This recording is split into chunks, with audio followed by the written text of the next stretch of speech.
घेर लिया उन्होंने गाड़ियां ले। तो कौन सा तेरी अम्मी छीने तुझसे साले? 12 साल इंतजार किया तेरे खून के चीटे अपने कमीज पर देखने के लिए। अरे रो क्यों रहा है लाले? पहले ही कोई आकर ये बात कमेंट करे कि आदित्य धर की पीक डिटेलिंग को नजर लग गई धुरंधर पार्ट 2 द रिवेंज में, तो मैं उनके लिए एक बात बोल देना चाहता हूँ जो कि पार्ट 1 में रहमान डकैत ने हमजा से बोला था कि तो कौन सा तेरी अम्मी छीने तुझसे साले? हैं? भाई मुझे सिखाएगा मादर।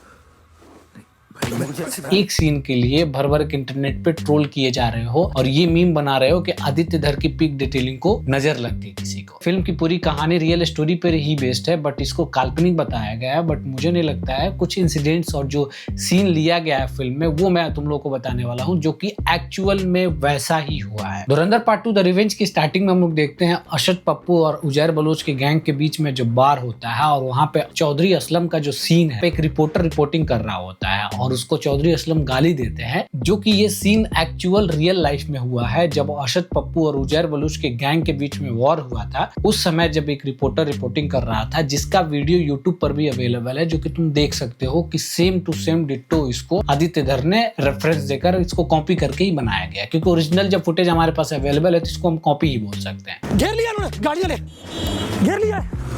घेर लिया इस वक्त चारों तरफ से। शिव भाई चारों तरफ से घेर लिया है।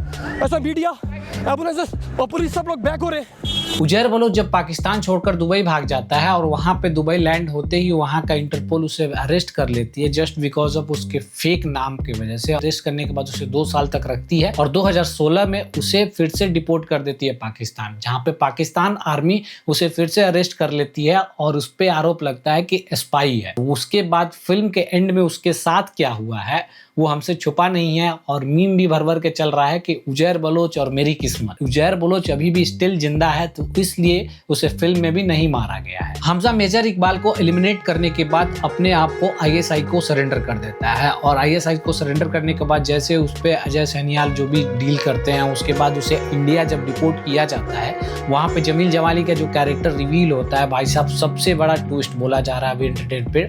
और जिस तरह से जमील जमाली इंटरनेट पे छाए हुए हैं उसके लिए तो हेड्स ऑफ आदित्य धर को।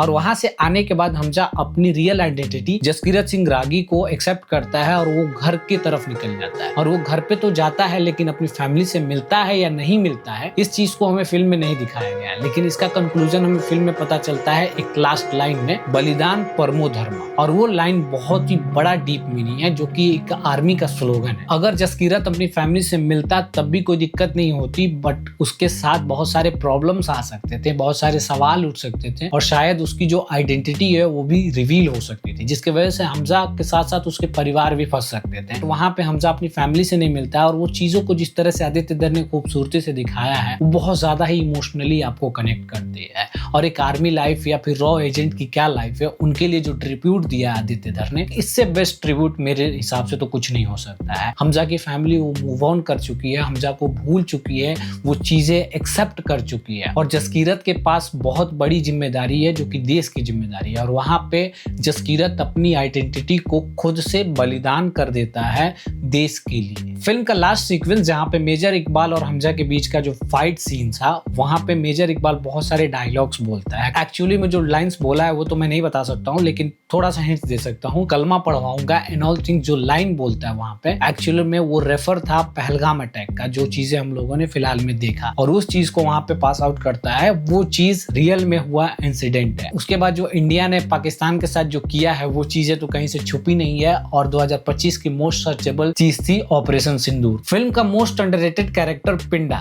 जो कि जीजा को लेकर मीम अभी चल रहा है, जैसे एनिमल में था उसी तरह धुरंधर का भी, कि अब जीजाओं पे से भरोसा उठते जा रहा है, उनके साथ क्या होने वाला है। पिंडा का कैरेक्टर का रेफर बहुत सारे लोग से मिलाया जा रहा है जो कि गैंगस्टर और टेररिस्ट है, like Goldy Brar and all things, but I thinks ये गोल्डी बरार के कैरेक्टर पर नहीं है। ये कैरेक्टर पे है हरविंदर सिंह संधू, जो कि मोस्ट वांटेड टेररिस्ट था, खालिस्तानी टेररिस्ट था उसके कैरेक्टर पे है, ना कि गोल्डी बरार पे, जो कि इंटरनेट पे बहुत सारे रूमर्स बनाए जा रहे हैं और मीम जो चलाया जा रहा है वो तो अलग पॉइंट ऑफ व्यू है। और जो पिंडा का कैरेक्टर है, रियल लाइफ में हरविंदर सिंह संधू का डेथ लाहौर के हॉस्पिटल में ओवरडोज ड्रग्स की वजह से हुआ था। तो ये ओवरऑल रहा मेरा जो 5 पीक डिटेलिंग, जो कि आदित्य धर ने बहुत ही स्मार्टली रियल लाइफ इंसिडेंट से रेफरली इसमें दिया है। वैसे फिल्म की कहानी पूरी तरह से रियल लाइफ पे ही है, लेकिन कुछ सीन्स ऐसे थे फिल्म में जो कि एक्चुअल में जैसा रियल लाइफ में हुआ है हूबहू उसको फिल्म में इन्होंने दर्शाया है। तो ये जो चीजें थी मेरा था, आप लोगों को क्या लगा वो अपना ओपिनियन कमेंट में जरूर शेयर करना,